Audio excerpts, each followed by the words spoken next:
આ ન્યાય યાત્રાનો ઉદ્દેશ માત્ર ને માત્ર આર્થિક ન્યાય, સામાજિક ન્યાય અને રાજકીય ન્યાય અને ધાર્મિક ન્યાય પ્રસ્થાપિત કરવાનો છે। માન્ય રાષ્ટ્રીય નેતા શ્રી રાહુલ ગાંધી એમણે ઇમ્ફાલથી મુંબઈ સુધીની જે ભારત જોડો ન્યાય યાત્રા શરૂ કરી છે, એ ન્યાય યાત્રા 7મીથી 10મી સુધીના દિવસમાં ગુજરાત રાજ્યના આદિવાસી વિસ્તારોમાં પ્રવેશી રહી છે।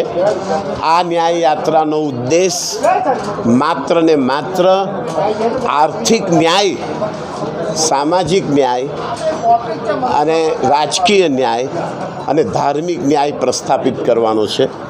એ સ્વતંત્રતા અને સમાનતા આર્થિક, સામાજિક, રાજકીય અને ધાર્મિક પ્રસ્થાપિત કરવા માટે અને વંચિતોને ન્યાય અપાવવા માટેની આ યાત્રા છે। આપ સૌના આશીર્વાદ અને સમર્થન ખૂબ જરૂરી છે।